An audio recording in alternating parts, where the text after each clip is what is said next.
All this week, I'm going to be talking with Justin Prestidge. He is the owner of Custom Trailer Pros. They're a builder that has a plant in Tennessee. And today we're going to be talking about how they are there to support your vision for a food truck as opposed to requiring you to buy whatever they have on the lot.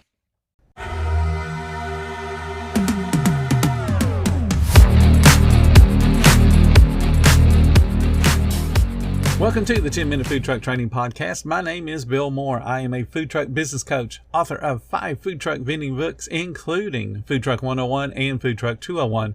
This podcast is all about helping you start and grow your food truck business.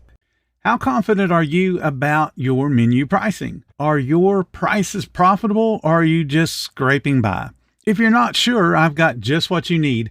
Table Needs has built a super simple menu pricing calculator that you can use for free, and it will help you figure out the best price point for every item on your menu. Get started with Table Needs menu pricing calculator today at tableneeds.com, or you'll find a direct link in the description below the podcast. Yeah, hi, my name is Justin Prestidge. I'm the owner of Custom Trailer Pros. And we have been in business for 13 years. And our desire from the beginning has been to make food trailers that help our customers to be as successful as possible, as quickly as possible. And so we do this not just by providing a product, but we're very heavily invested in helping make sure our customers get started on the right foot. And so there's a lot of things to consider when you talk about that. And so we're not just trying to say, here's a food trailer for you to operate out of, do with it as you will. We try to work with you to make sure it's up to code and it's going to pass inspection where you are locally, that it's got a good design, all of those things that help you really hit the ground running. Because in this industry, we know and we've seen there's a million obstacles in front of you for being successful. And so we want this specific area, as you deal with us pertaining to your food trailer, we want that to be as easy and as smooth as possible. That's the way it should be. It's not the way that it ends up being from a lot of different builders. Let's talk about somebody comes into your office and they're interested in a food truck and they don't really know much other than, hey, I cook this awesome food product. What do you do to help them to kind of focus their equipment package and all the needs that they might have just to get that build going? Yeah, one of the biggest thing that we talk about with our customers is that, hey, as the customer, you understand food. We have a lot of people who come to us and say, oh, my family says I should be doing this full time. My food's really good. It's the best whatever that they've ever had. It's the best pizza they've ever had, the best lasagna that they've ever had. All of that is great, and that's a really good start. But operating a food truck is a business. And if you don't understand the business side of it, then you're going to have a really hard time being successful. We have seen a lot of mediocre food trucks achieve great success. Mediocre as far as the food itself that they prepare. I've seen a lot of really good food trucks where the dishes are amazing, struggle greatly to have success from a business perspective. Because the main thing that they don't understand is in the mobile food world, you have to be able to serve a lot of food in a short amount of time. If you can't do that, your dishes might be the greatest. They might be the greatest ever. But from a business perspective, you're just not going to make enough money. And so what you're doing is starting a hobby instead of a business. And so if you want to be successful at the business portion of it, you're going to have to do a little bit of a deeper dive beyond just my food is excellent. And so we try to help bring some perspective on some of those things as to what it's going to take to be successful. So workflow, how long does it take from the time someone orders a dish to the time it's out the window? You have to understand that number really well. Are there things that you can do to shorten it? Is your menu too broad? We have a lot of customers who want to sell everything in the book, and they think that the more menu items that they have, the more successful they'll be because they've got something for everybody. But you can't prep food ahead of time if you don't know what someone's going to order. People get up to your window and they look and they take 5 minutes to order because they're trying to read your entire menu and narrow it down. There's so many issues that come with that. And so anyway, we try to help our customers really get into the business mindset of narrowing those things down, understanding your workflow, understanding what equipment you'll need to be able to prep some of your food ahead of time, and then cook the other things to order that you can cook really quickly so that you can plate it and hand it out the window in a smooth way that gets the customers their food as quickly as possible. Keep that line moving. If you've got a big line and it's hardly moving, the back end of that line will drop out so fast and you will lose a lot of customers. So even if you have a great menu, there's a lot of people who won't even have the opportunity to try it because you take too long to serve your food. And I like that approach because every other builder that I've talked to when I've worked with other clients, and even when I've gone in to buy something, their first thing is, what do you need? And this is where we're going to put it. You haven't even asked me my menu. I might not know. I mean, I know, but a lot of people don't know what equipment they need that would best handle the menu they're trying to design. Do they need an oven? Do they need burners? Do they need a flat top? Do they need a grill? All those things can produce a steak, but which one's going to be the best way to do it based on their menu rather than builder just saying, hey, what do you need? And I'll throw it in there for you. So I like your approach that it's more of a business mindset as opposed to a sales mindset. Well, we had one of my first hires that I ever made was I hired a guy who was an executive chef for several different restaurants. He also worked front of house and managed restaurants. So he had a really good grasp on those concepts. And so I hired him to basically teach me those things and help me understand in a food truck environment, how do we design these for maximum efficiency? And so I worked with him for several years to really understand that. He helped us with designs and all that.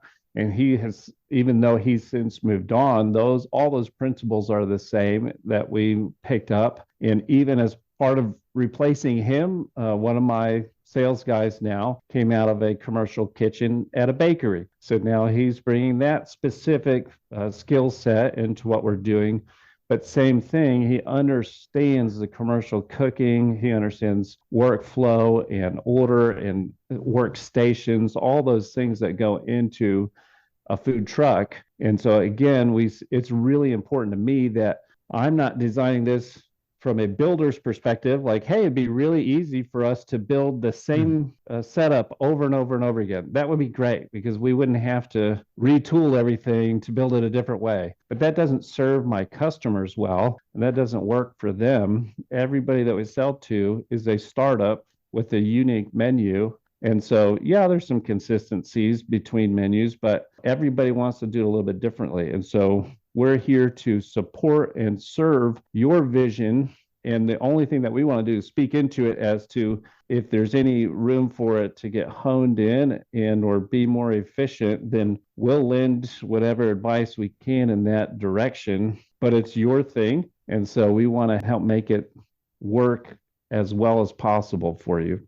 Again, I love that attitude. It will go a long way for your competition to adopt that attitude, but I doubt that they will because most of them want to just push the product through. I was at our facility recently and a lady came and visited, and she was so relieved to come in and talk to us because she said, I just came from a competitor's and their attitude was like, we want you in and out of here as much as possible. I felt like I was in their hair while I was there. They didn't really want to talk about the design and all that. They had some specific floor plans that they wanted me to choose from. I went online, I read reviews and they weren't good, all this stuff. When she came to us, we were like, we roll off the red carpet, like, all right, come on in, let's go walk some trailers, see what you like, what you don't like, all that stuff. And it's not like we think we're doing anything special, but if I were going to buy a food truck, this is the experience that I would like to have as well. And so that's how we set it up. She came back, that was a couple of weeks ago, and she came back yesterday, gave the deposit, all that stuff. And part of it was she was just so tickled to say, and she wanted to make sure we all knew, she,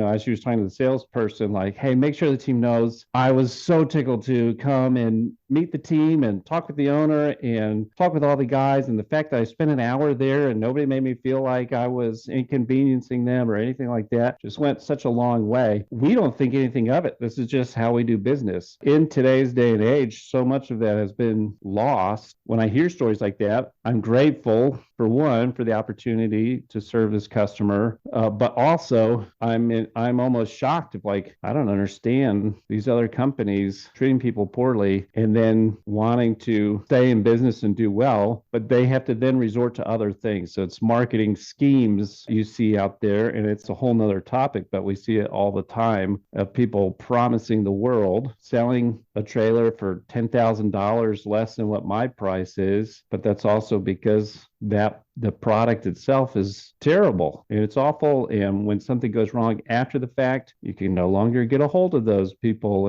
And so I know you've seen it, Bill, as we talk about online with the Facebook group and all that stuff, so many horror stories that come out of people buying trailers because it was a good deal instead of buying something because it's going to help me be successful in my business being the main focus. That's a comment that we see all the time. There's actually one today. It didn't get posted in the group because the author laced it with a lot of profanity because he was that upset.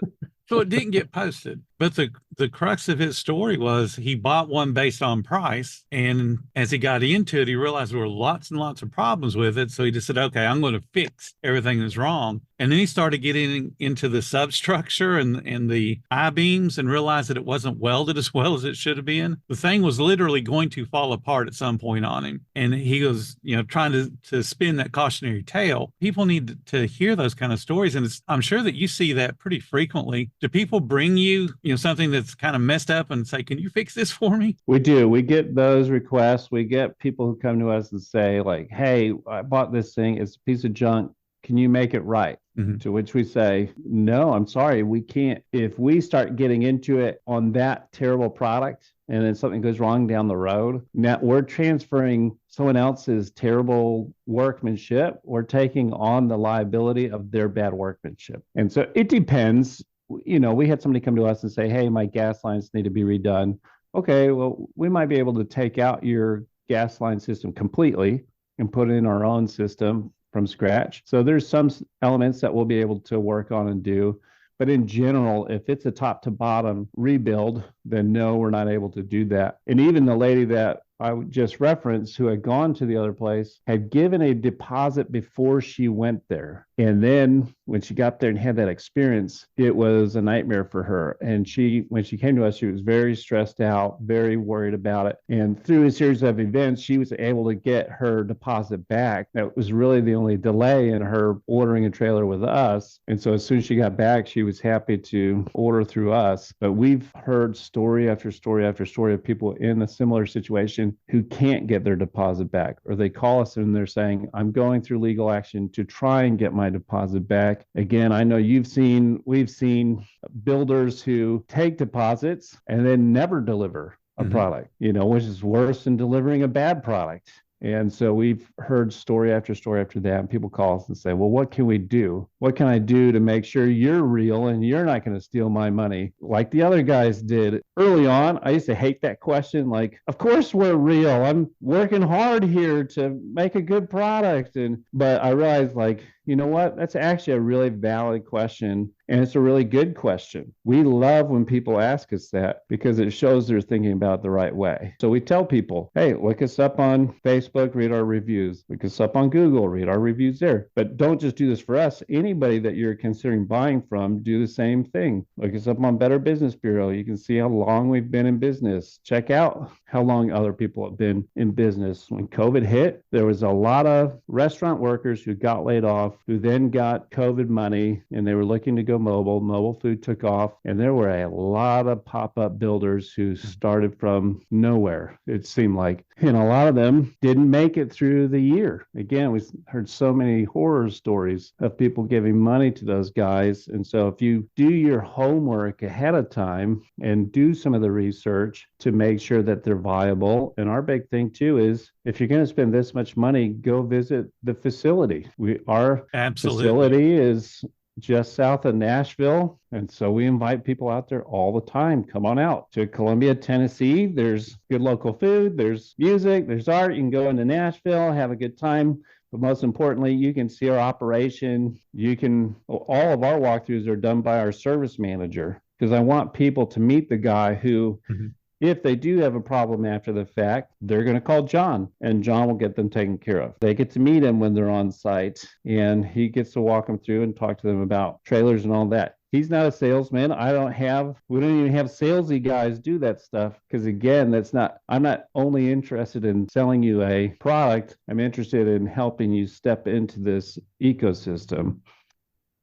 Tomorrow, Justin and I will continue our conversation. We're going to be talking about something that is just absolutely unheard of in the building industry for food trucks and food trailers, and that is his company offers an in-house 1-year warranty, not only on the trailer parts, but the equipment that they install. Thank you so much for listening to the 10-Minute Food Truck Training Podcast. If you're finding all the information helpful to your food truck business, please become a monthly supporter of the podcast. Just hit the support button or follow the link in the description. Every little bit does help keep us going.